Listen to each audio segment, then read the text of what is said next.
Hello friends, today we are going to start with a new chapter, you can say concept of revenue. ठीक है. और so let's begin कि पहले revenue का मतलब होता क्या है. ठीक है. तो revenue refers to the money receipts of a firm from selling its output. In simple words, sale proceeds of a firm refers to revenue.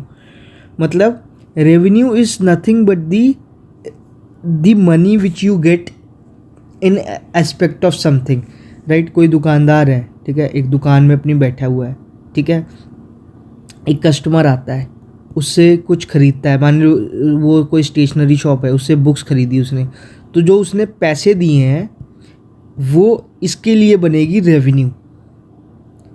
ठीक है. ठीक है. जो बेच रहा है उसके लिए जो पैसे, जिसने सामान लिया है, जो पैसे उसे दे रहा है, वो उसके लिए बनेगी रेवेन्यू. किसके लिए? दुकानदार के लिए वो रेवेन्यू बनेगी.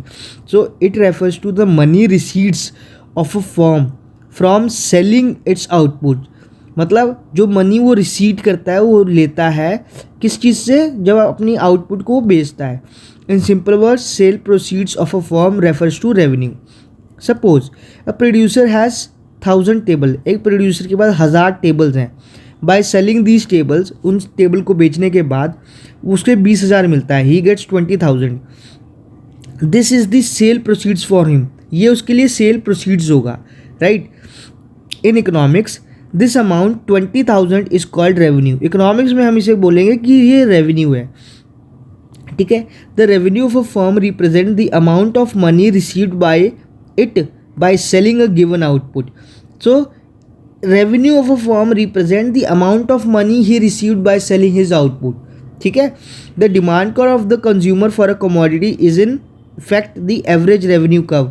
जो डिमांड कर्व होती है ना कंज्यूमर की, राइट, उसे हम एवरेज रेवेन्यू कर्व बोल सकते हैं ऑफ अ फर्म, राइट.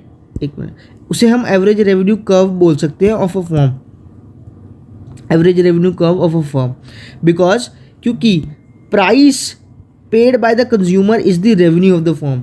जो पैसे कंज्यूमर दुकान वाले को दे रहा है, वो दुकान वाले के लिए रेवेन्यू बन जा रही है, राइट. तो हम उसे एवरेज रेवेन्यू कर्व भी बोल सकते हैं.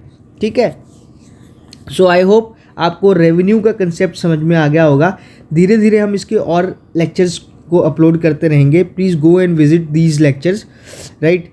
और उससे पहले जितने भी मैंने कॉस्ट ऑफ प्रोडक्शन के करवाए हैं, प्रोडक्शन फंक्शन के करवाए हैं, please go and revisit them, क्योंकि वो तो बेस है. ठीक है. सो मिलते हैं नेक्स्ट लेक्चर में. And also please like, share and subscribe my channel. Thank you so much.